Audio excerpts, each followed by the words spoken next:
Stuff. Oh no.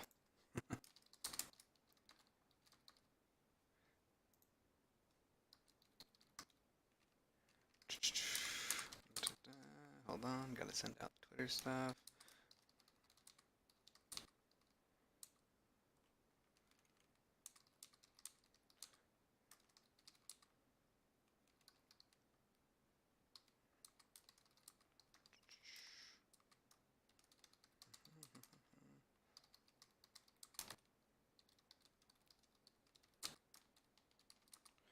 Okay, almost done.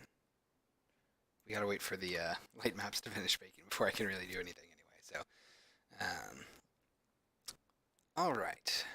Hello everyone. This is Chris Ingerson, and it is August 9th, and this is the August 9th TextQuest Devstream. So, today we are going to be continuing our work on the canyon level. Specifically, we are going to be building out some, I'm going to call them laser devices. Ugh, jeez, gotta wait for it to finish baking though. So the main thing I would like to do is I've actually been baking a light map for the past 10 minutes. Um, but the bright side to that is that I have had a little bit of time to think about how I want to structure the puzzle here a little bit more. So not last Tuesday, this past dev stream, we talked about having a mural in here that you will insert the hero's sword into, which will then activate lasers. Well, a laser that comes out, shoots across here, and then will ignite these torches basically by rebounding between them before finally landing in a receptacle back here. Um, but that's not entirely. Uh, that's not all we're gonna do. Um, so I can't jump over there now. Oh, there it is. It's done baking. Hooray! So give it a second. So you'll notice that our ocean right now is pretty open. There's nothing out there. But what I would like to do is actually implement the stacks that I have out there. And once this is actually done importing the light map, I will jump over to the modeling scene and show you. Um, but I have six technically, um, uh, models of what are called stacks. Stacks are these rock formations that you see sort of freestanding out in the ocean. Well, they're not just freestanding out in the middle of the ocean. Usually they're on the coasts, and you can. They're usually these like rock pillars for the most part. Pretty much similar to this, um, but usually in the ocean, not in a river. And let's see, did we get everything in here? We didn't get any errors. Good. I'm gonna go ahead and save the scene real quick. So this is our new good. Everything's baked. That's not super great, but okay. Um, oof.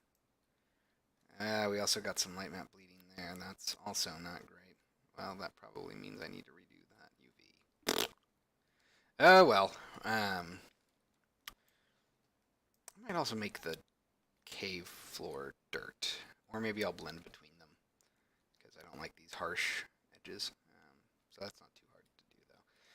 Anyway, so finally that's done. I'm going to go ahead and jump over to the modeling level. So I have these stacks. It's a little hard to see them properly because the light map is kind of gross. But what I was thinking, let's go ahead and turn off the light so you can see this a little bit better.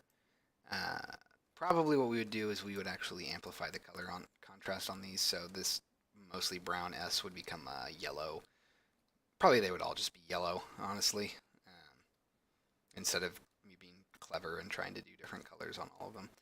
But what I would do is we would have the laser come out from our mural, come over to the first torch, and then shoot over here where we will add a new structure, just a small edge piece that's very similar to our shrine over here. So same type of tiling, but just probably about one tile wide and goes across here. So we would have on the edge of that end piece, we would have two torches, and what would happen is the light would shoot out in the mural, come down to this first torch, shoot over to this torch, and then we would have these stacks all jumbled up, so they wouldn't actually spell stacks in a row. Um, and what we would do is we would have a light receptacle. I don't know what to call them. I guess torches. We'd have a torch on each of their tips, and basically the light would shine through them in such a way that the order would be revealed. So you would see S T A C K S, and then it would go all the way back up to here to a second torch, then go back over to here, and then finally to here. And in order to actually get it to progress, we would have to solve a word puzzle, which involves unscrambling those letters. Not really the most complicated thing ever, but it would be something that is, one, very visually impressive, and two, it would actually let me work with some of the empty space that we have in the canyon right now, because it's a lot of empty space, and I feel like if we fill that up with some lighting, it'll be nice. So to start, I'm actually going to check. I don't think I have these exported. No, okay, good. So I haven't actually exported these, and that's probably going to be the case for tonight anyway, because I need to redo these textures. Oh man, I forgot how low res these guys are. It doesn't really matter because you'll never really get to a point where you can see them from any close-up position. This is the closest you'll ever get to them. And it's going to be a little hideous, but we'll power through it. Okay. So, let's see. The question that I do have about that, I do like the idea of, having the laser go through and then you have to unscramble the word and then come over here. Which actually, I guess probably we wouldn't have it be the word stack because that's kind of boring, and also because it's right there. We would probably actually change that to be like a password. But then how would we want to implement it? It could be a 4-letter password. That could be cool. But in that case, I would need some sort of, I don't know, dial, I'm guessing. That would make sense. Oh, yeah, that actually works really well. I could have the 4 torches on the shrine basically be the passcode, so you'd have 4 letters, and you would have to form a word from them. Oh my god.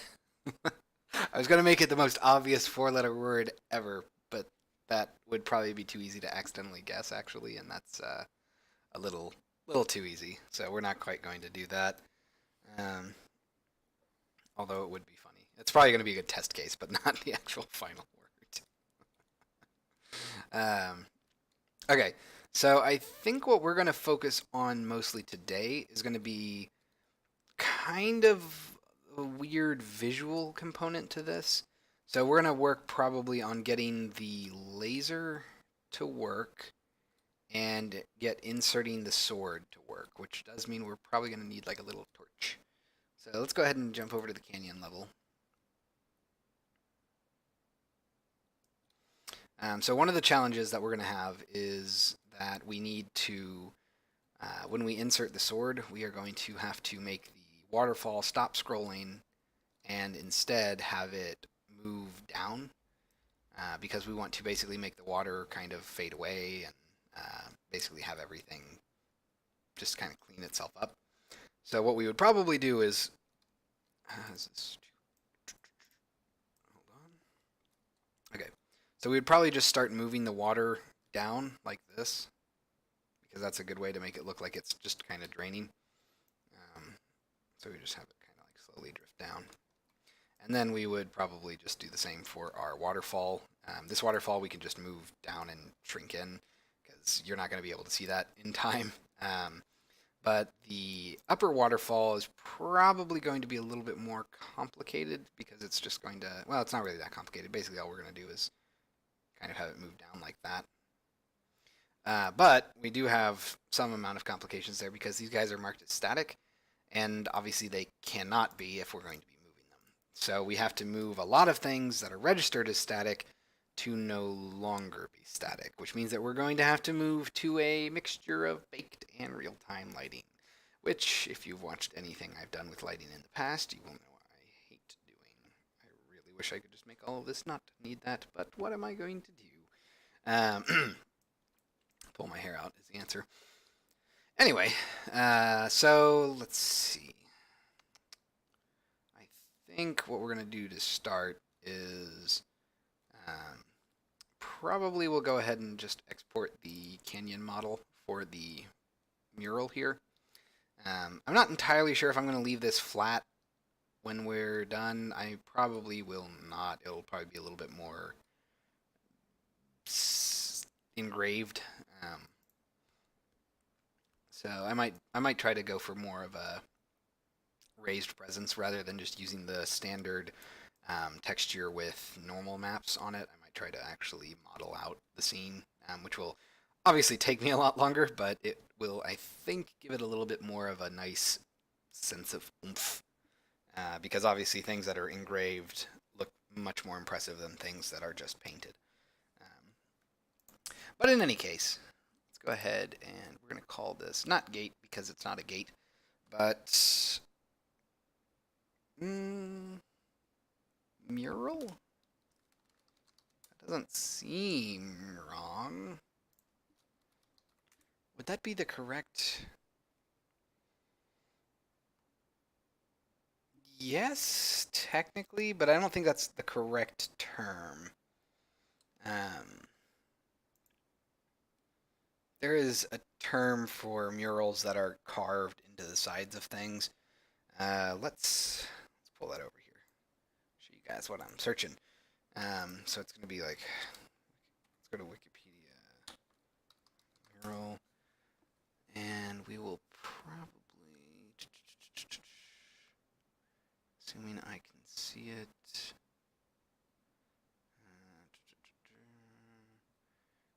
Because I want to say that mural is pretty much relegated to 2D stuff, but there is a term for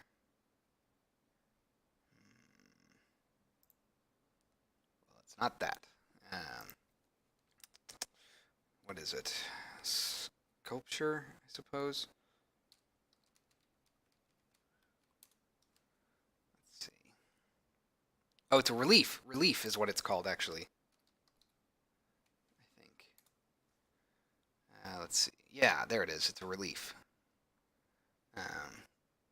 Yeah. Okay. I'm not crazy. Aha! I have some amount of art theory knowledge. So this is not a mural, but a relief. And I will call this a cave relief because I am very original. Okay. So let's save that. I'm going to go ahead and actually, before I do anything else, I will regenerate the UVs for it. Not that it really matters, because it's just going to be a thing for now. But let's go ahead and export this. So we're going to say Pro Builder, export asset, and we're going to say Pro Builder Modeling, Overworld Canyon, new folder.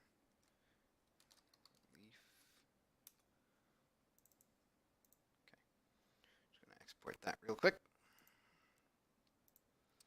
Go ahead and copy its transform component. Save that, and we're going to jump over to Canyon. Okay. Now we're going to dump you in here. Paste component values. And there we are. Oh, you son of a... Oh, no. Wait, never mind. Okay. I was going to say, like, of course the light map got wiped. But no, it was just me. It's going to look super awkward because it doesn't have a light map baked onto it yet, but we'll live with it. Okay, so let's save that. I am going to go ahead and grab a torch. Go ahead and grab this. I'm just going to duplicate this and then move it over. Ooh, it's blue. That's always fun. And red. Great, which probably means that that substance is just borked. Okay, so I'm just gonna kind of put this over here, and the reason that I do need a torch is because, oh wow, of course it's like that. Well, let's have its size. Still could probably go for a little bit smaller. Yeah, that's fine. The reason that we do need a torch in here is because you can't. Well, I guess you could insert the sword without having it be held, um, but I just want to make sure that people don't equip the sword thinking that they have to have it equipped for them to insert it into the mural. And then when they do, obviously they're going to be in the dark, so the grooves will probably try to eat them.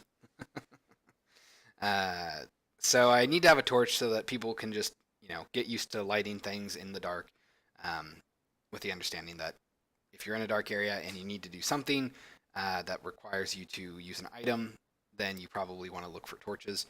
Uh, so that is going to be one of the reasons that we want this here. And I am going to change this a little bit so it's not going to, for the time being, I'm just going to have this be called Bridge Collapsed because it's just a test one for now. Burn info, I don't think we need actually, but we do want can light to be checked off and can extinguish to be checked off. Fire effects are fine. All right, so I think we'll be good there. If we just save that, I'm pretty sure that we'll be able to light it. Let me make sure. Light. Okay, yeah, we're totally good. All right, and that is going to actually be interesting because in that case, let's see, particles, fire. Do I not have a light on you? I mean, I'm seeing the gizmo for a light, but I don't see a light. Okay. Particles, fire, audio, fire. That's not quite what I want. It's got to be on the like fire. Oh, it's probably on here. There it is. Yeah. Okay. So we do have an interesting problem here, which is I've actually not, I think, had a dynamic lighting situation before. So we're going to want to probably, well, we'll mess around with this and see what we think. So I'm going to leave that as is, and then I'm just going to run in and test this real quick. So we should be able to go up to it, interact with it, tell it to light. I really hope that that material does not just stay blue and red. That would be ugly. So let's hope that that's not the case. Okay, so take. Oh, good, we have a null reference. And light lamp. Super dramatic.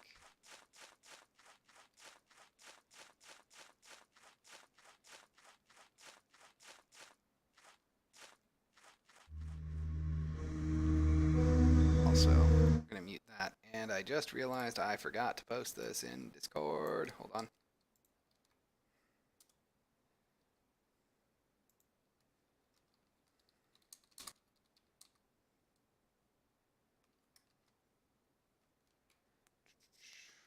Hold on.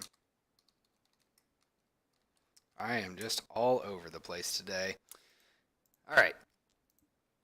So let's resume. And yeah, of course it is just going to be tinted. Frickin' substance in Unity. I will just say light, lamp. All right. So it does still think that we're in the dark, which is problematic, of course, because I think, let's go ahead and say,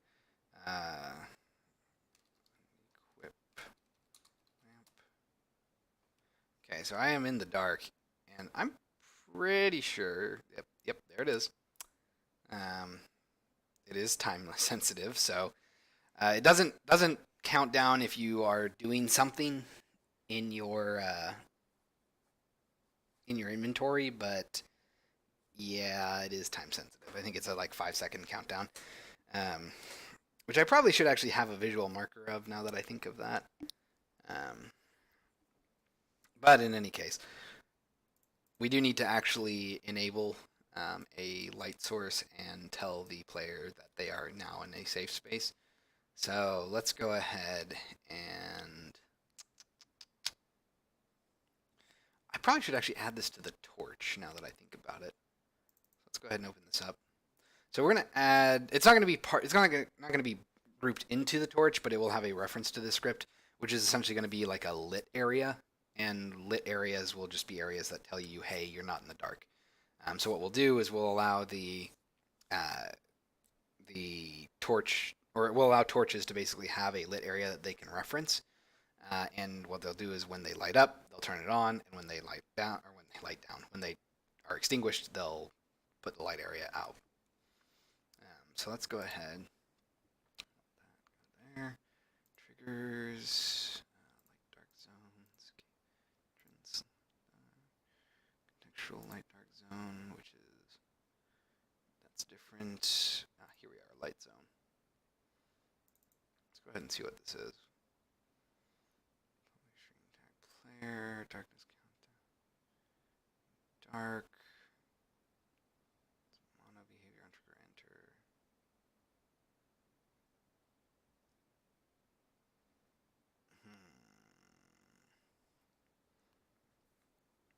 So this type of zone is a little more difficult to work with. So with traditional light dark zones, the way I have that set up is basically it's a collider. When you walk into it, it has no countdown or anything like that. What it does is it just waits for you to walk out of it again. And then depending on where you walk out, it will either determine that you were eaten by a grue or um, that you were safe.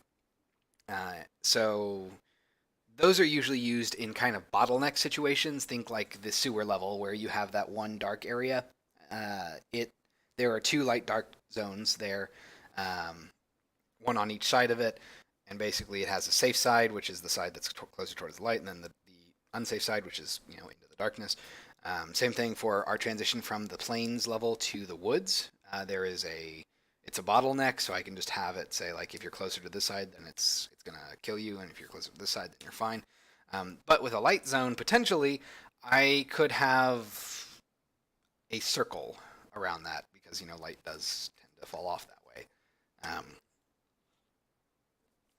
so what we're going to do instead is this. We have a darkness coroutine, which is just an amount of time that we're going to wait. Although I will probably, let's see, I'm going to do this. Hold on. And so I'm probably going to add a field for darkness countdown, basically. So serialize field. Let's tooltip this. Private, if I could spell private, float, death countdown. How about grue countdown is equal to 5f time the player has after leaving the light to equip a light. Okay, so we do have certain things that we need to do here. One is going to be making this private and serialized. But two, we also want to say we don't want this countdown to just go even if you have the like the input menu open. So let's go ahead and say hero has light source and or not hero and dark. Let's go ahead and call break on that. That's fine. And in addition to that, oof, why was I doing it this way? That is just gross. Well, let's go ahead and cache that because that's stupid. Private collider, cached collider. Let's go ahead and say private void. I don't want to do that on start actually because that would just increase my loading time. So instead, we're going to do our normal getter. So I'm going to go ahead and say private collider, cached collider, get return cached collider, question mark, cached collider, else cached collider is equal to get component collider. Alright. And then we're just going to copy this, change this down to here, okay. And we will also go ahead and say while hero.can, okay, game manager. Okay, hold on. Oh, right, hold on. Movement.can move, or can control. Yield return, no. So what I'm saying here is if you can't move, which is usually something that happens if you have a menu open, then I don't want to have this countdown keep going because that would cause problems. And also what I'll probably do is say or hero is equal to null, and we are going to break. And then we will simply say if hero is equal to null, yield break, or yield break. Okay.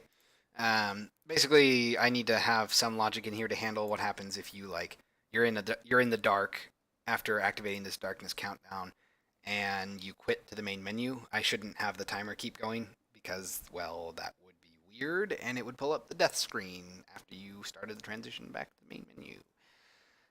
So we just have these little safety checks here to see if the hero is null, and if it is, then we don't care about doing anything else really.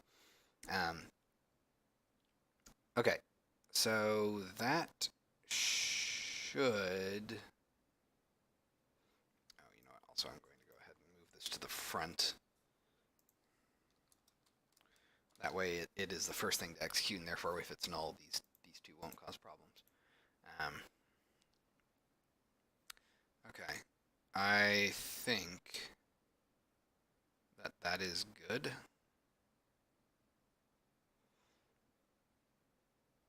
Oh, look at that! I did have that.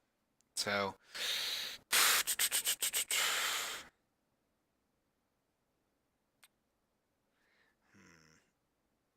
You know what? Maybe what I should do is instead of having that not count down here, I should have it actually show up in your input view. So we're going to say if not hero dot. Oh, no, I can't do that.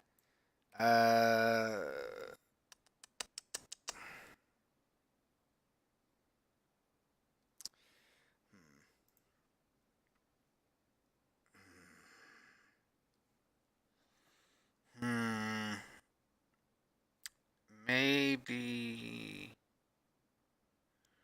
Yeah, that's probably for the best. Okay, so we are gonna do that, I guess.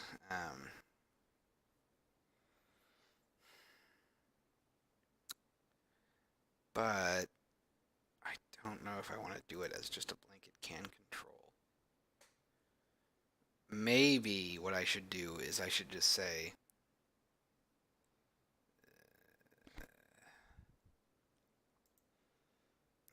that's gross. Basically, I could check to see what menus are open, and if it's not the input menu, but you do have a menu open, excuse me, then we wouldn't want to actually do that. Like we wouldn't want to iterate. So I guess I would do this, and not UI.get input view is open. So if you can't control and the input view isn't open, which means that you must have some other menu open, then we're going to wait. Otherwise, we'll go through. And what we're going to do here is we're going to say if hero.movement.canControl, then we'll say and UI.get input view is open. So if it is open, then we're actually going to write to it. So we're going to say parser.output result. Then we'll give it a string, which is just going to be you feel the grooves.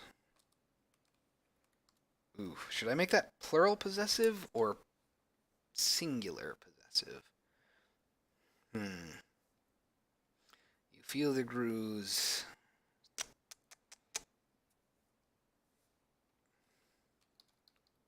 Presence. Wow, I can't spell presence. I don't really like that though.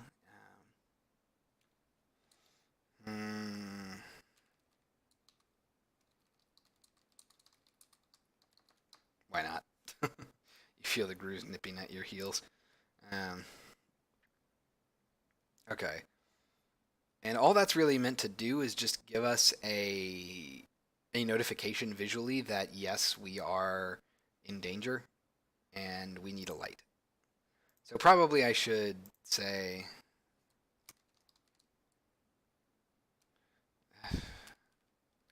maybe I'll leave it like that. I'm honestly not sure if that's too vague or not. I don't think it is, because it's meant to be it's meant to be a recurring thing. So once you see that once, if you don't understand what it is, then you'll continue on your merry way, and you might die. But you only need to have that happen once, and then you understand it. So it's hard to say, really. So are you gonna go back? There we go. Okay, so let's go ahead and play.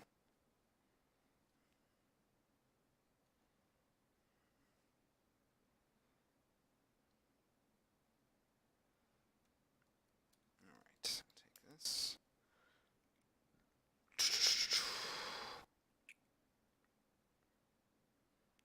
Jump over here.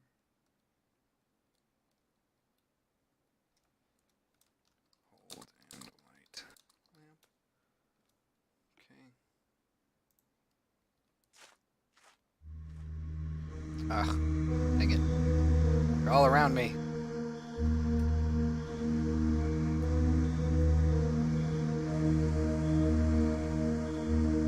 Oh. Embarrassing. I did all that code work and then I didn't actually end up placing the light zone there. So let's go ahead and do that real quick. Okay, so we're gonna have cave light zone. We will give this. I'm gonna just give it a box collider. I don't really need a sphere collider for this, I don't think. Let's go ahead and grab that.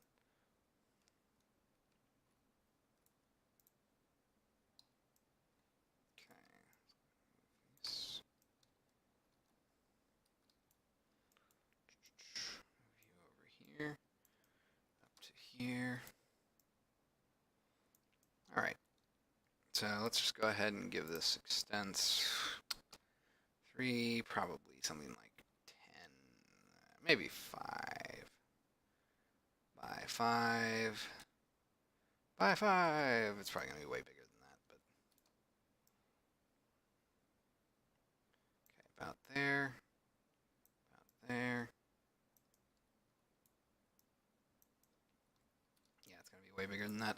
So let's go ahead and we're gonna make it like 8. That's a bit much. 7. 7's good. Yeah, 7's really good. 5 is fine vertically because it's highly unlikely that the player is going to be able to get higher than that, but I guess I can make that 6. And our depth will be 10. Let's be pretty wide on that, honestly.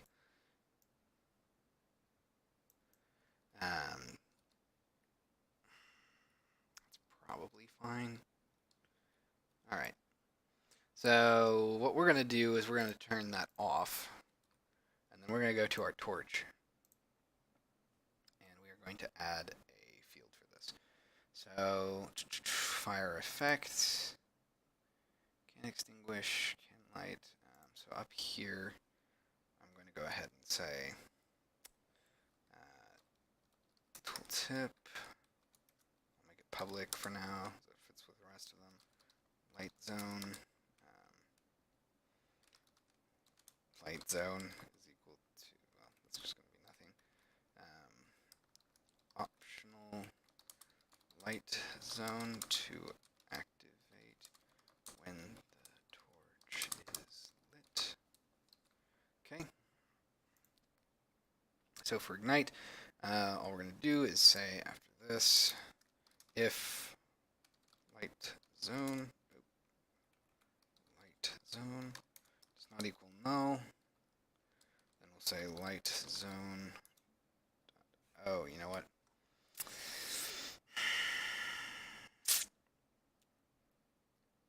Should I make it a game object? Ugh. Game object dot set active true. Let's go ahead and copy this. Distinguish.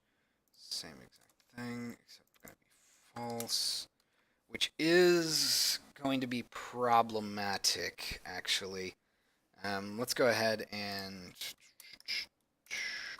I'm going to add some function calls that I can make in light zones. So they'll obviously have their automatic detection of the player entering and exiting them. But what I probably want to do is, if they are disabled or enabled, I want to basically let it know that it's disabled or enabled. Well, I guess the enabling is less important than the disabling notification, because the enabling would probably just be automatic because it would detect the player entering it, but I'm not sure about the disabling. So let's go ahead and add a public function for that. Public void disable, not on disable, just disable. And all we'll do there is, it'll be this basically. Okay, so we're just going to say, get rid of this, get rid of you, down here, and we're just going to say if there is a hero, then we are going to do the hero and dark stuff, and blah, blah, blah, blah, blah. So let's go back here to torch, and on extinguish, we're just going to say light zone dot disable, which, now that I think about it, is really problematic because I don't actually want to set it active or inactive. So we are going to change this a little bit.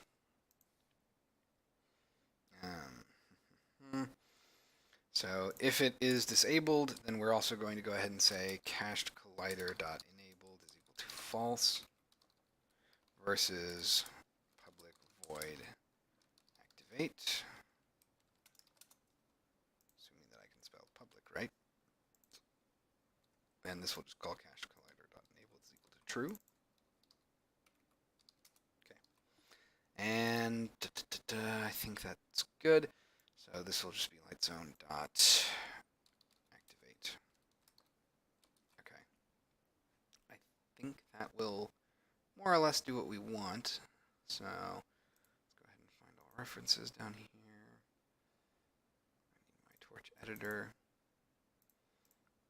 Okay, so we're going to come up to here, paste this. This is going to be our light zone.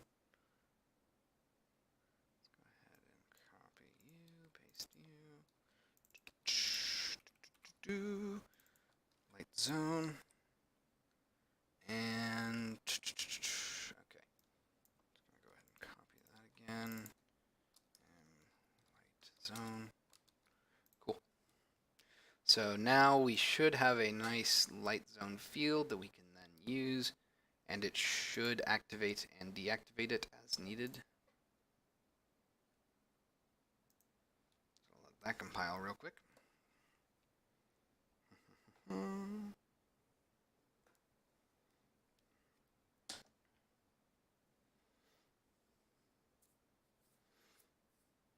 Okay.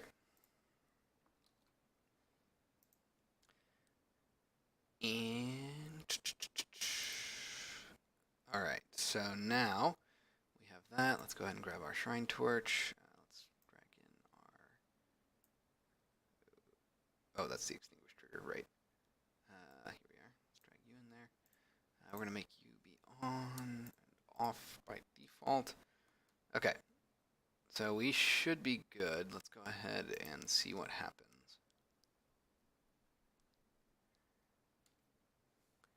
I'm gonna mute the audio.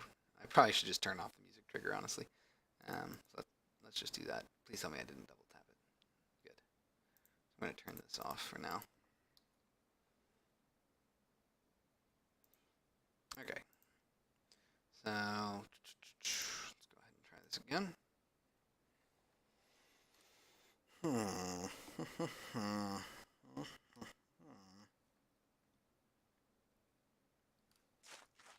Oop, almost forgot my lantern. Take, hold, and light lamp. Uh-oh. Well, that doesn't seem good. I have a message from Streamlabs saying that my stream is over. Well, that's not the case. Still going as far as I can tell. So that's not great. Okay. Hope that was a mistake. In any case, let's go ahead and say light with lamp. Oof, so bright. Also, those particles are the same size, which is amazing. Okay, what is the null reference going on here?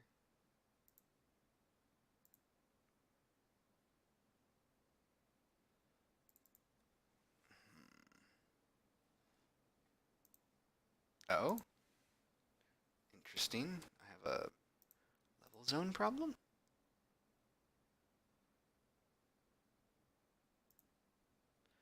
Okay, I think I might have an idea. Let's go ahead and clear you. And I'm going to grab you. Do you still have everything you do? Good. Let's go ahead and we're going to add a zone here. Call it the Waterfall Cave. It's going to be Crowther Cave. Okay, looking good. Are you back to being what you are? You are not, which is why we probably have to have update here. There we go. Okay, and I think everything else is about what you would expect, so let's go ahead. Up to you. Hit save. I'm not entirely sure why I was getting a null reference there. We'll probably have to. I'm assuming it has to do with maybe surrounding zones. Let's take a look at that. If it crops up again. Okay. It probably was just because I did it wrong. When I originally did that, I kind of hackily went around my own system, which was obviously stupid because I made it that way for a reason. Hold and light lamp. So dramatic. Okay, so we're going to go down to here.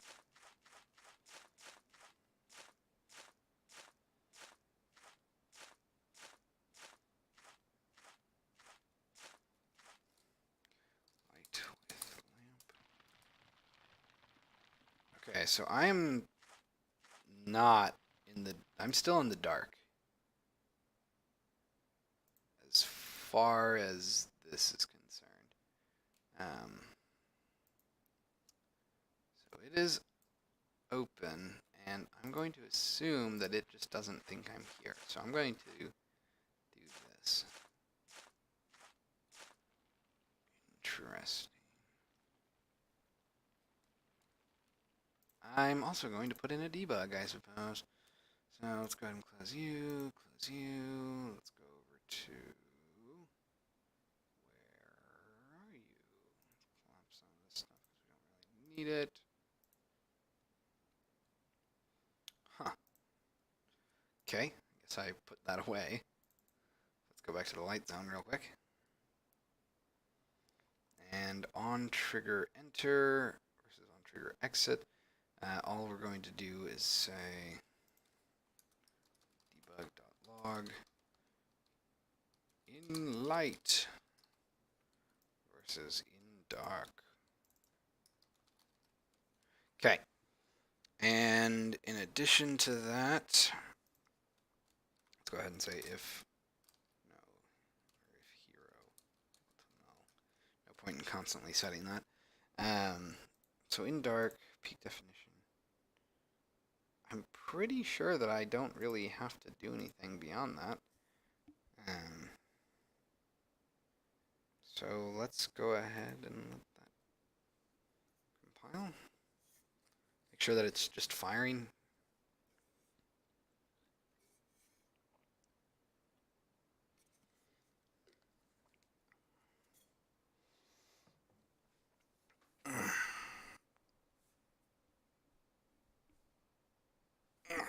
Gotta stretch.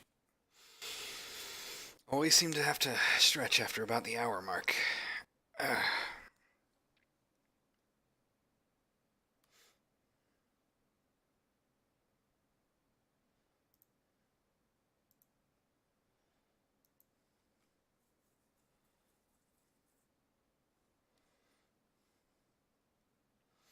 Okay, so let's try that again. And once we're done playing, I will move the spawn point over here instead of being by the shrine. Because it doesn't really make sense for me to have to run across the entire canyon. Although it does reinforce my point about me being concerned about scale. Because it's only about, probably, what, 5 to 10 seconds for me to do this, but it does get tedious after a while if you have to keep doing it. So. Light with lamp. Okay, so you are totally in the light. It's just that you do not automatically. Okay. So if I were to do this, then I could say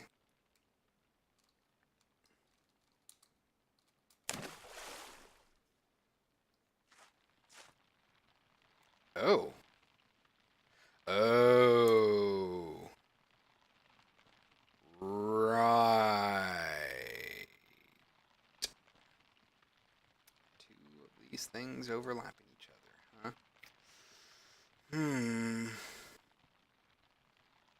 So now if I take one step forward, I bet I'll die. Yep. Okay, so that is problematic. Okay. Then I am probably going to have to do this. This is not what I wanted to do. I wanted to avoid this if at all possible, but on trigger stay. Call. And we're going to say call the compare tag, obviously. Okay. We're just going to say hero.inDark is equal to false. So it's going to be a constant battle, kind of, but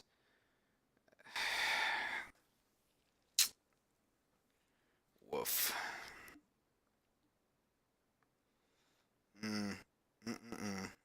Yeah, I'm not liking that.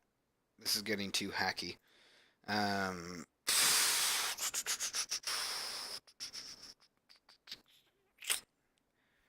Okay. So we're probably going to, before I do anything else, spawn our test spawner. Let's just put it like way over here. Right next to our lantern, because that would suck for me to have to run all the way over there just to pick up the lantern. Okay, so we're going to put you there. I am also, for the time being, going to turn off the waterfall extinguish trigger because I don't want to keep having to run around it. So, this is interesting. I do wonder why. Actually, I don't wonder why at all. I completely understand why this is happening. And light lamp. So here's the main thing that I'm worried about. Let's go ahead and say light lamp. Oh, sorry. Light with lamp. Okay. So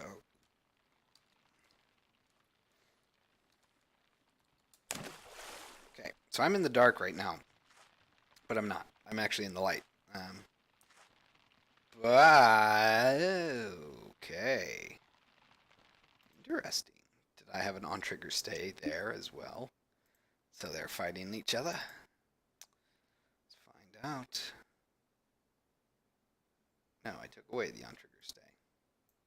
It's good because I don't need that.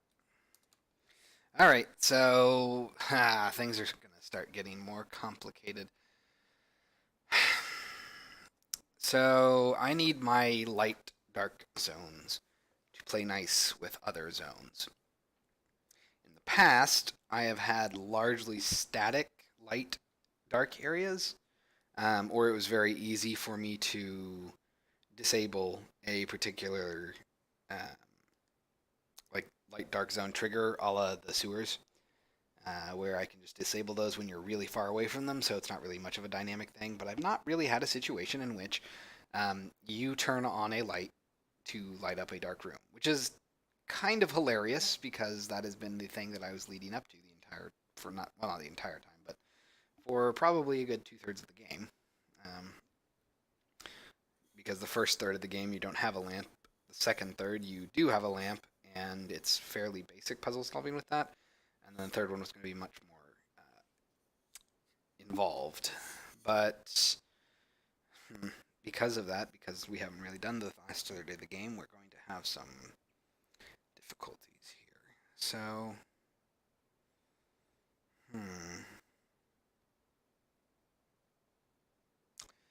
what would be a good way to handle this?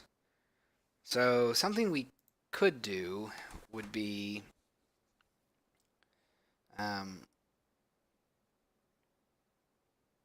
jeez, it's just weird because the zones have to talk to each other kind of, but I don't really want them to. How about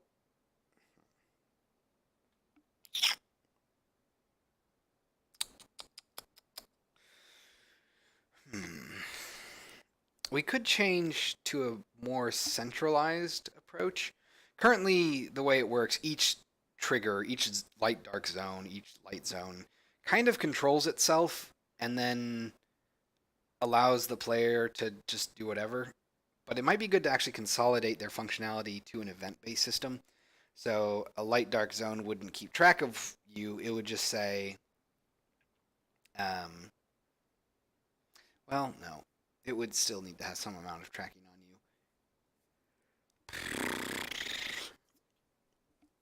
But maybe it could just report its ultimate findings to a centralized area, like a darkness manager, which I feel like I actually wrote at some point. I did not, though. So let's go ahead and come down to here. Let's collapse this. Other resources. I don't remember what all I have underneath my resources. So let's see. Session, analytics, music, inventory, scene loader, substance manager, settings, unlocks, console.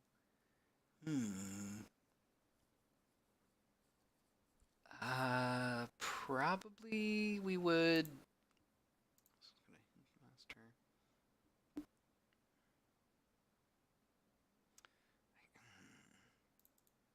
I guess I would do it here. Folder, darkness.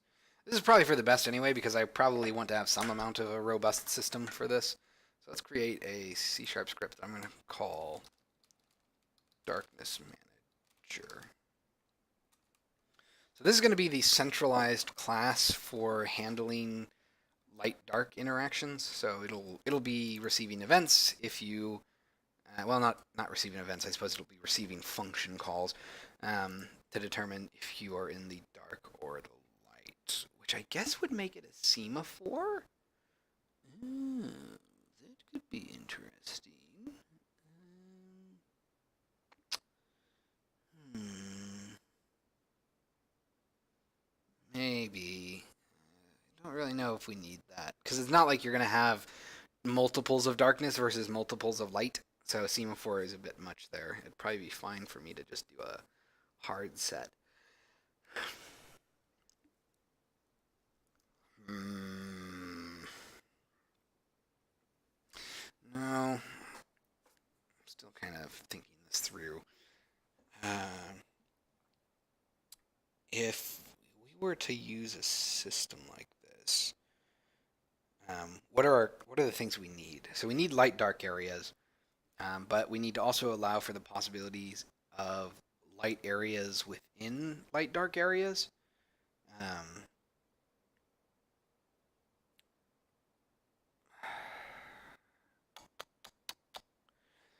but do we want the light inside of those areas to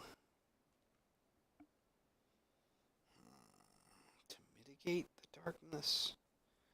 Admittedly, the thing we're in right now is a bit of a weird case because the light area is right next to the light dark zone, and that makes it really weird.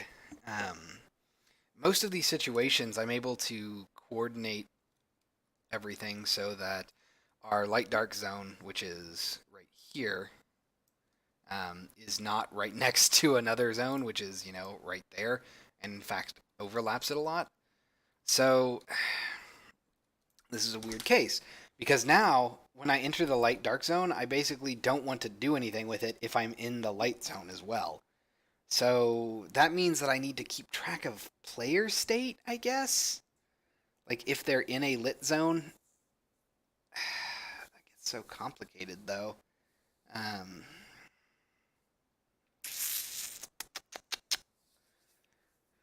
hmm. Okay, so let's go ahead and go up here, and we are going to start off by simply saying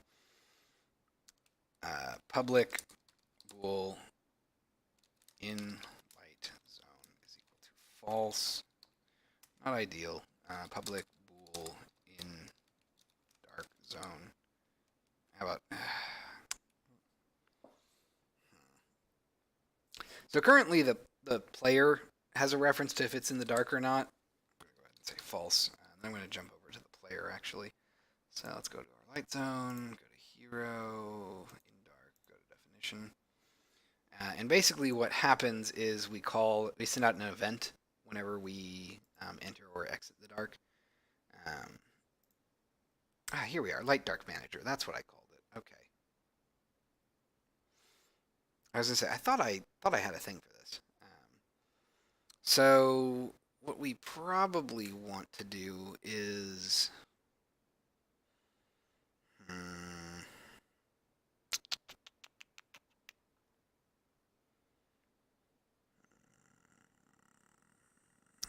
probably we should change this up a little bit so that the zones don't instantly kill you, but only if certain criteria is met, I suppose. That doesn't really work though. So let's go ahead and let that go. Let that recompile.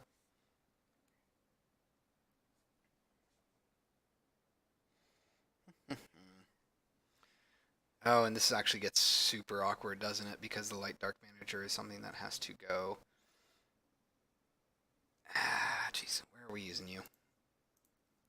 Find all references. Okay, we're not right now.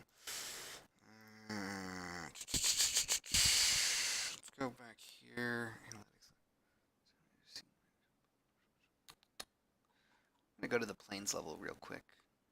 Make sure I didn't do something really stupid, which probably means that I did. Planes. Go ahead and let that load up.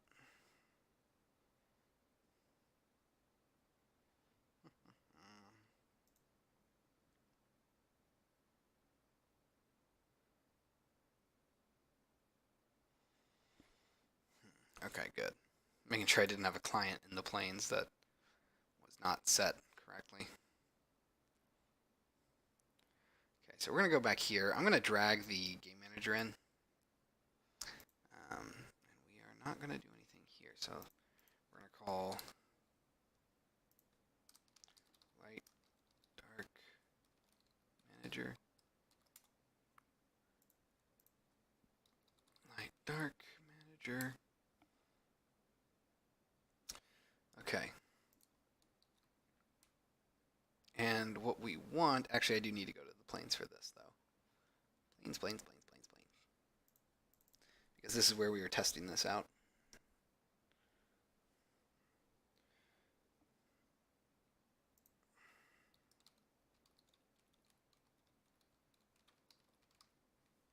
There we are.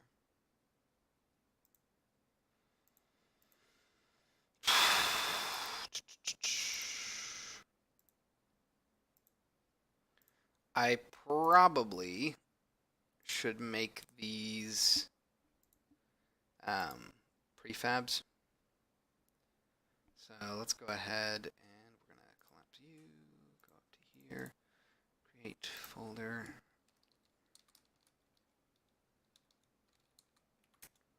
Okay. Just going to make these guys prefabs. Okay. And then we're going to go to our canyon again.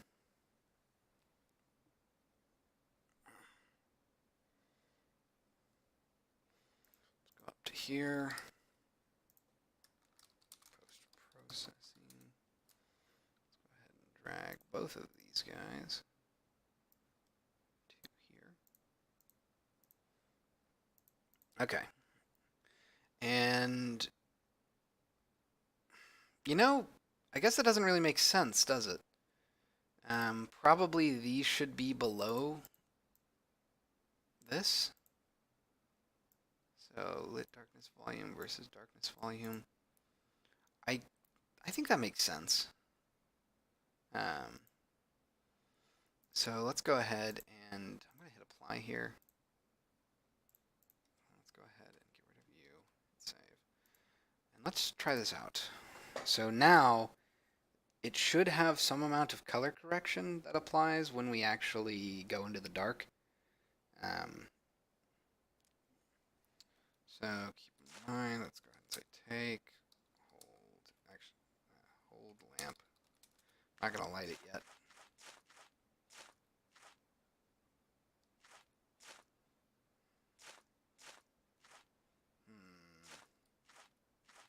Let's go ahead and say light lamp. I don't think our post-processing is going very well. Let's go up to here, game manager, light dark manager. One of these should be weighted. Darkness lit volume should be, but I don't think we really... Oh, that's right. I remember now. It's a vignette effect, but it's not very noticeable. Now is it? It is really not noticeable. In fact, it's so not noticeable that I can't see it. I'm gonna, I guess, go ahead and say extinguish, if I could spell extinguish, which I apparently can't. Lamp. Okay. Let's try to keep an eye out for the vignetting. I'm still not seeing it. Let's go to the game view here. Let's turn off maximize on play. And I'm just gonna crank this to like, wow. Yeah, that is not noticeable. Oh, that's because that one is currently not used. Here we are. Still nothing, huh? Interesting. Color? Curious. Why would you not actually work anymore? Maybe I need to update my post-processing. I do know that there is a new version out, but I'm not really sure why this wouldn't work. Like, it just doesn't seem to show up. Yeah, that is not noticeable at all. Okay, let's go ahead and add an effect. I'm just gonna make this something really stupid, um, like a ton of bloom. That'll work. Oh, something happened there. I think that might just be Text Mesh Pro freaking out though. Okay, so I'm gonna go ahead and say intensity 2. Interesting. We get nothing from the, oh, right, duh. I know why. Hold on. Remove that. I know exactly why. Player, hero, main camera.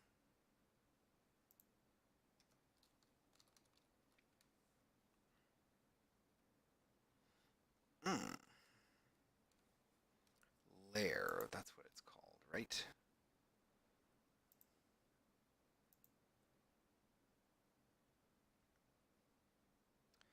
I believe that's right, and I also believe use a specific layer.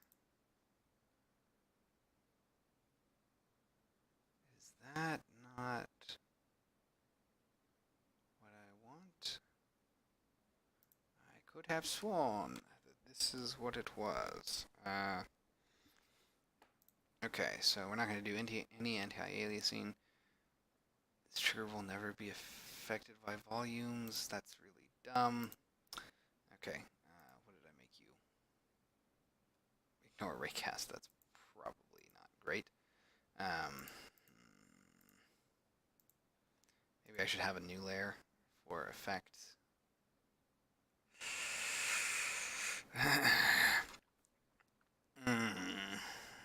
Alright, well, let's try it. So we're going to change this to ignore raycast. Okay, enable deferred fog is going to be just disabled for now. And then I think we'll be good. So let's go ahead and hit save. Then now we'll try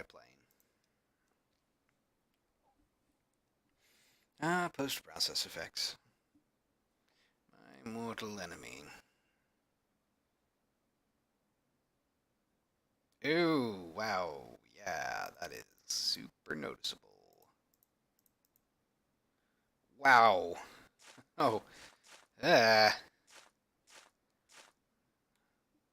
So if you're curious, hold on, let me see if I can get this. Okay, so I'm gonna turn off the post-processing layer there. Yeah, that really is pretty noticeable. Okay, just bringing everything down, huh? That's super weird because none of this should be, like, neither of these guys should be weighted.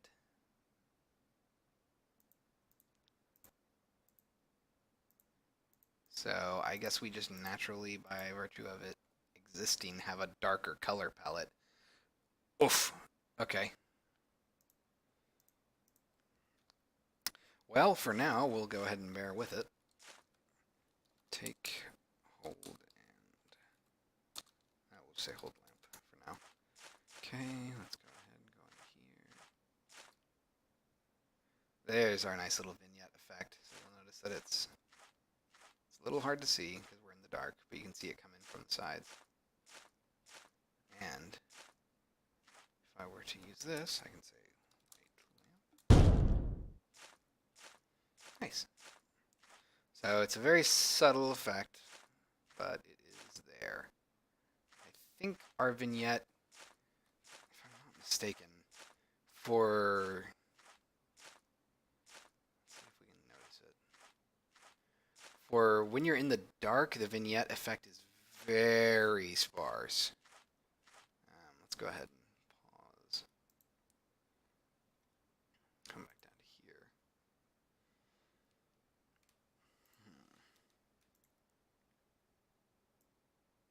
There it is. So this is versus, yeah, so this is with, without, with, without. So it's very subtle. I might actually crank that because it's a little too subtle. Something like 0.4, 0.3. Yeah, that's better. Again, it's a very subtle effect. I think it's somewhat counteracted by the proximity that we have to our walls. So it's making it a lot harder to notice. If I crank that to like 0.5, eh, I'm I'm a little torn because I kind of like this a little bit more, but it's also like super jarring. 'Cause it originally was meant to be a much more subtle effect, but I kind of feel like it needs to be like this here.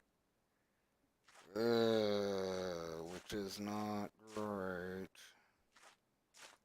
Which probably means I need to actually change up how I'm doing this. Um, I guess that makes sense. So the way I was getting ready to do this was basically I have the client object. Let me go ahead and pause to show you what I'm talking about. We have the client object. Below that is the light dark manager. I'm sorry, by client, that's my work term. The manager object.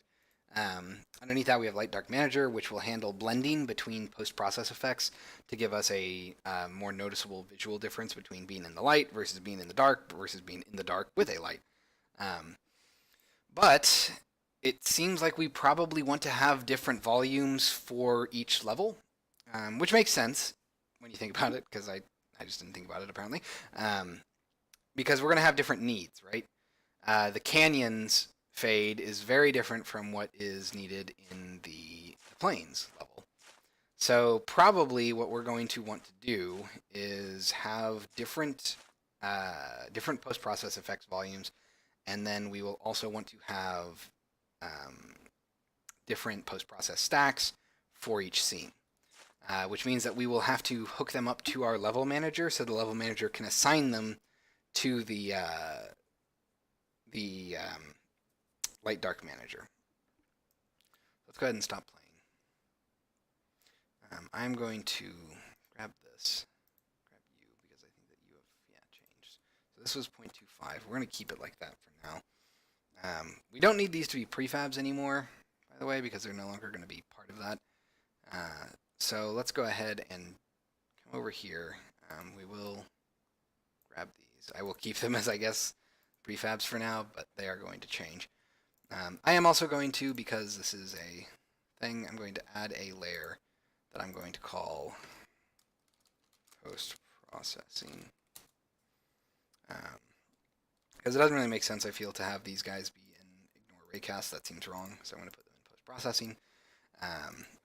And we are going to give them our own custom profiles. So let's go up here. We will go to, let's collapse prefabs. I'm going to add a folder for post-process effects. Post-process effects. Okay. And then I'm going to move this over to here.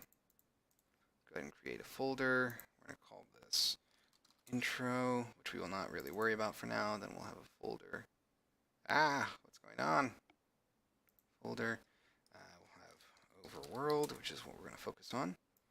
Then we'll do this. I will just rename this to planes. All right. And I could probably actually duplicate this, now that I think about it. Let's see how the post-process stack handles that.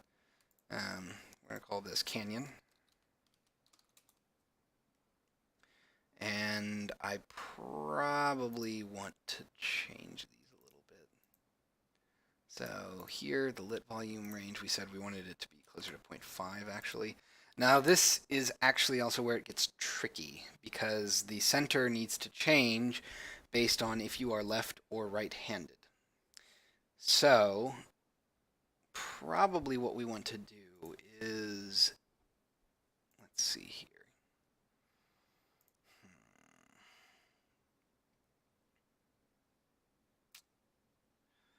I'm guessing. Oh, jeez, this is gonna suck.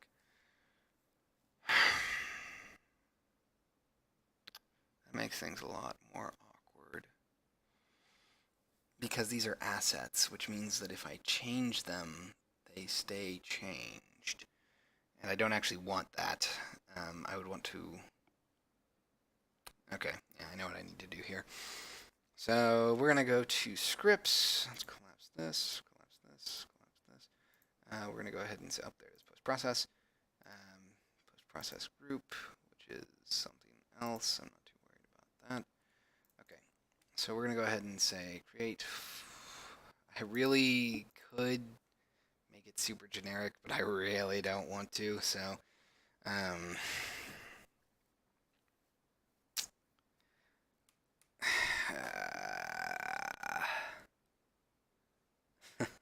jeez.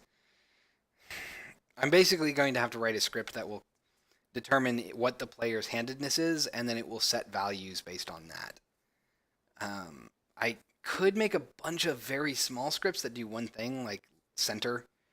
So right-handed would be center 0.75, 0.25, whereas left-handed would probably be 0.25, 0.25.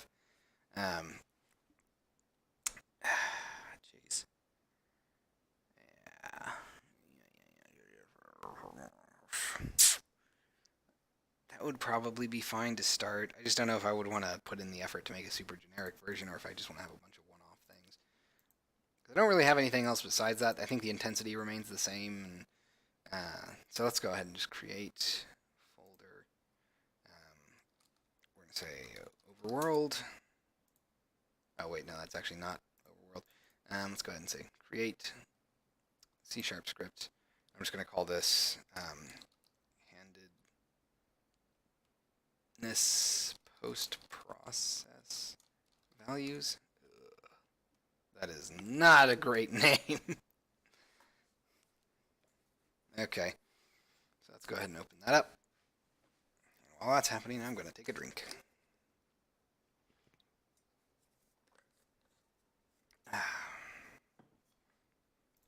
All right, so this is going to be in our TextQuest namespace. It's going to be using Unity Engine dot, is it rendering dot post processing? Yep, that's the namespace.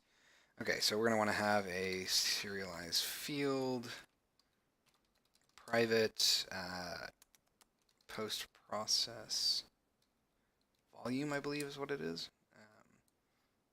Is it volume or volume trigger? I think it's volume. So we'll go ahead and say volume.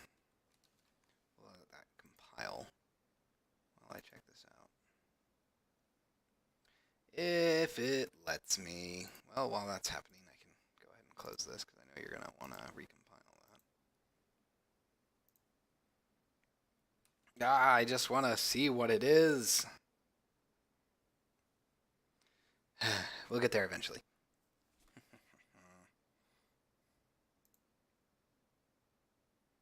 Finally. Jeez. Yes. Post-process volume. Okay. Let's go ahead and come back down here. And this is why I closed it, because I knew it was going to do that to me. Okay. So I suppose the easiest thing for me to do is going to be... oh, jeez. This is going to be a nightmare. Okay, so we're going to say serialize field, private bool. I do not recall how to actually spell vignette. Because I think it's like V-I-G-N.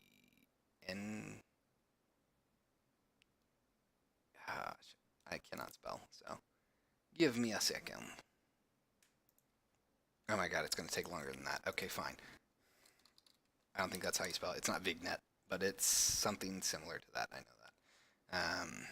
Is equal to false. And then we're going to go ahead and say, you're done. Ah, two T's. Okay. Two T's and an E. And then we're going to go ahead and say serialize field, private, vector2.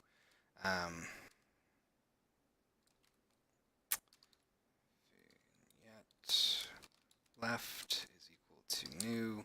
Vector 2, we determined that was 0.25f, 0.25f. Okay. Versus vignette right, which is going to be 0.75f. Let's go ahead and tooltip these two while I'm at it, because I really shouldn't just leave these. Value to set the vignette center to when the player is right-handed. Okay. Go ahead and copy this. Paste it in. Is left-handed. Okay. I'm also going to go ahead and just say, oh right, yeah, that's not going to work. Yeah, it's fine for now. Okay, and then we're just going to say private void start if vignette. Then we're going to say volume dot get. Oh right, hold on. I gotta remember how to do this. Dot. I don't think it's. Yeah, what is the? I thought it was get something, but I don't think that's the case. Really? Blend distance, cancel invoke, compare tag, constant enable, get component children. Oh, right. I don't want just the volume, I actually want the asset, which is profile. There we are. Profile dot get. Okay. Is it this? Is it try get settings, which is going to be vignette, I think. Oh, and then it's an out thing? Ugh. Okay, fine. That's fair. Oh, jeez. Of course not. Is equal to null. Out. Vignette effect. Okay. And then from there, we'll be able to say if vignette effect does not equal null, then we'll say vignette effect dot center is equal to session dot right-handed question mark. If so, then we are vignette right. Otherwise, we are vignette left. Okay. Oh, interesting. Vector to parameter. Are you gonna? Can I do that? No. Interesting. So I guess we would want to say dot override. Oh yeah, I forgot that that's how it's supposed to be done. Okay, so we'll let that go. So we're essentially going to want to attach that handedness post-process value to all of our volumes that we're going to have left-right offsets for. It's a little tedious of a workflow, but I don't really know a better way of doing it. So, all right. Here. Here. Let's enable vignette. And do the same thing here, enable vignette. All right, and now if we go up to here, we are, I guess, going to have to add fields for this. Oh, of course we will. Because why not? Okay, let's go ahead and we're going to go to level manager, go to definition. We have our zones, we have our environment descriptions. Let's go ahead and add a section for, what do we want to call these, I guess, just post-processing in general? No, not really super into that. Light, dark, post-process volumes? That's terrible for a name. Well, for now, we're going to have to come up to here anyway. So we're going to say, also, we're using system.link in here, apparently. So using, not sleepy Unity engine dot rendering dot post-processing. Okay. I am actually really curious to know what I'm doing system.link for. I feel like I don't need that.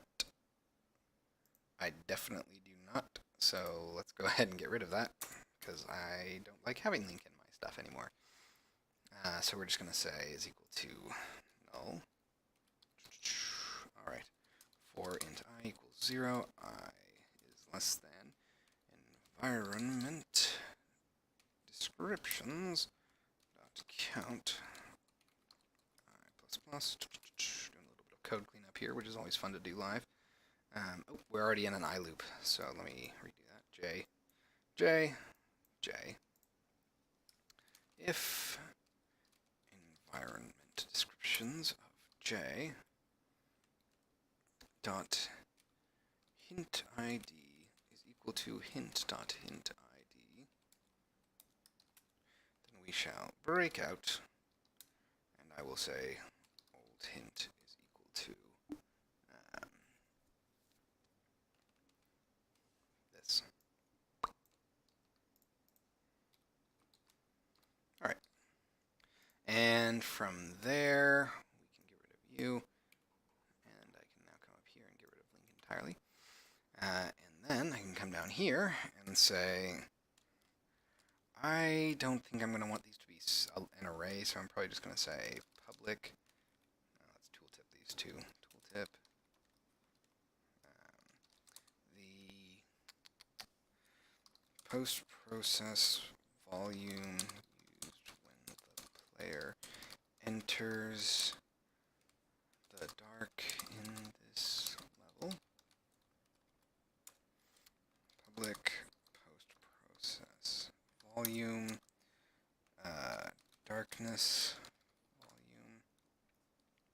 Go ahead and copy this, paste it in. Darkness lit volume.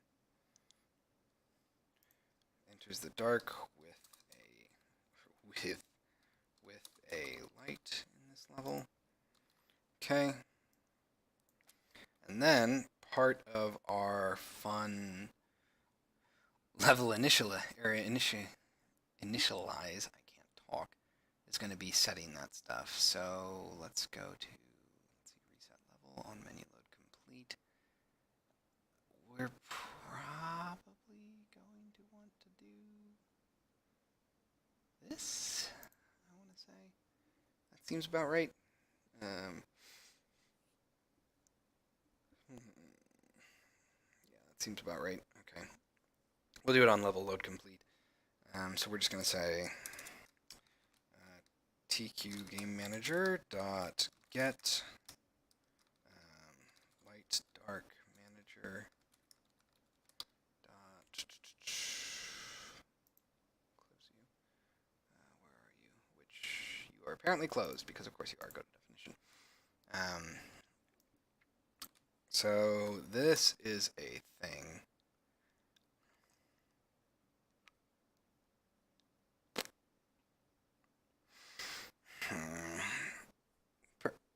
Well, no. Perhaps I could change this. So instead of having it be part of the game manager, it could just be in the scene. I guess that makes sense, because I'm basically going to be jumping around anyway. So yeah, all right, we'll do that. That actually simplifies this a little bit. So I'm not going to have to be assigning these things on the fly, and that's also good, because then I don't have to make some more editor changes. I can just leave this alone. So let's go ahead and get rid of you. Come back here, and then we will simply drag this into the scene. So let's go ahead and let that compile. Silver lining, though, that wasn't wasted effort. We did actually clean up some code.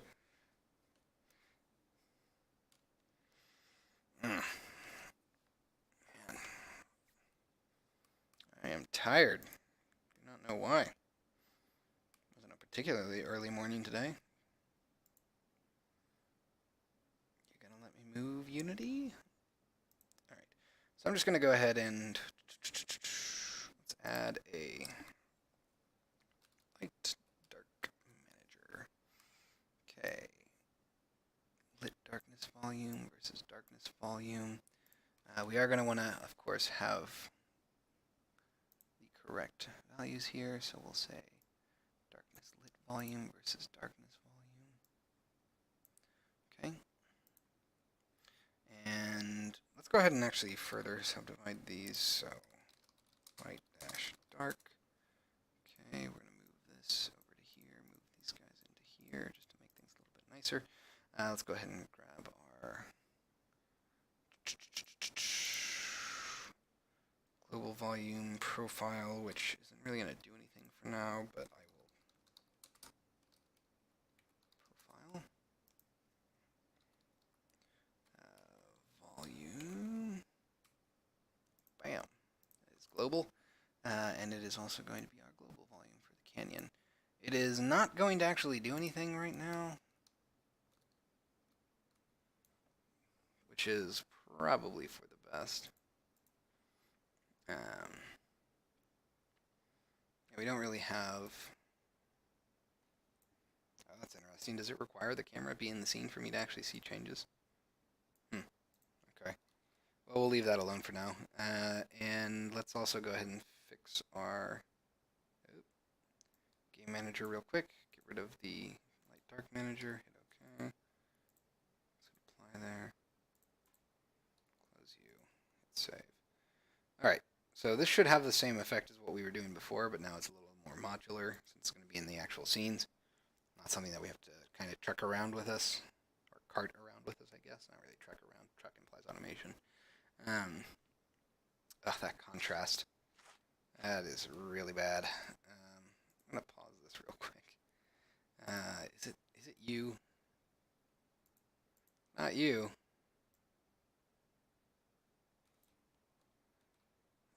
Geez, it's just so bad. Whatever. Okay, so we're going to say take, hold lamp.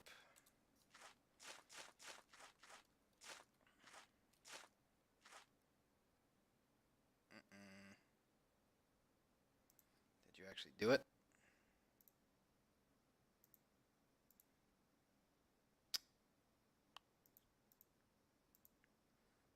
You did. Oh, that's right. Hold on.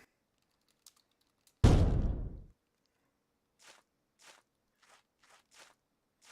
just think that my settings are super low right now. Let's go ahead. We're going to change this.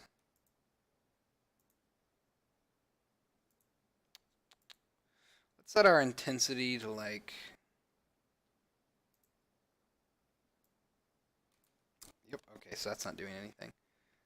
Which means that our hero's camera is not actually doing anything. Because it's targeting the wrong layer, isn't it? Yep. Okay, we gotta fix that real quick. Fixing it. Probably fastest thing is gonna be select that. These guys post-process layers. Hero, camera. Okay, let's come down here. So this is gonna be our post-process layer, not the ignore raycast.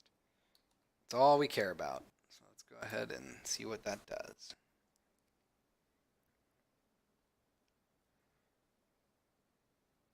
I think that'll be a little more notable. The contrast is really take. There we are.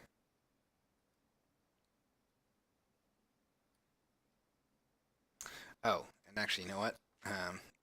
I did bork that up, didn't I? I did bork it. I actually don't want this on the pure darkness because the pure darkness doesn't have a handed problem. That's only a lit darkness problem. Because darkness does not care what hand you are dominant with. It will surround you entirely. But if you have a light, you're going to hold it in your dominant hand, which means that it's going to be fend off the darkness more intensely around you in general. So there's that. It's a very subtle vignette effect, but it's nice. Now if we say hold and light lamp. Whoosh. Okay. So yeah, we probably again want to not quite be as intense as this, because this is actually funny enough darker than I think the standard darkness. Also, I really need to soften the edges here. These normals are way too jagged. But that does work, and that's what's important. So let's go ahead and say light with lamp. Nice. So it does make it go away. And again, that is because we are in the dark. I'm sorry, we are in the light. So we're at least getting some amount of nice darkness effects going on. But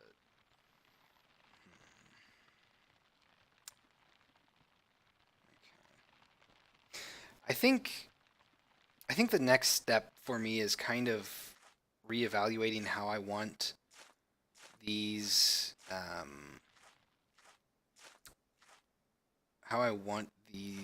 light dark triggers to interact with other light triggers. Because again, currently it's an all or nothing thing. If I say, why do I keep typing a Q instead of an X? Extinguish lamp. We're in the light technically, but we're not really getting any messaging that says that. Like our darkness icon is still there. We still have a pink HUD. We're no longer in the dark through our vignette. You can see that. And if we try to wander away, we will of course get that.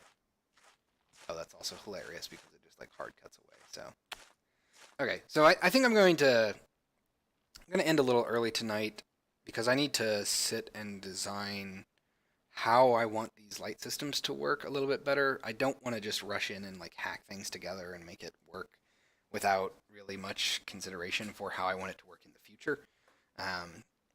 Because then that gets us into the exact same position we're in now, where I had a functioning system, but now I added like one little thing to it, and it's like doesn't really handle it very well. So yeah, I think that's where we're going to leave it tonight. I do still have quite a bit of light-dark interactions to figure out, I feel. I'm also, of course, a little disappointed that we didn't actually get to the lasers today. I really wanted to do that.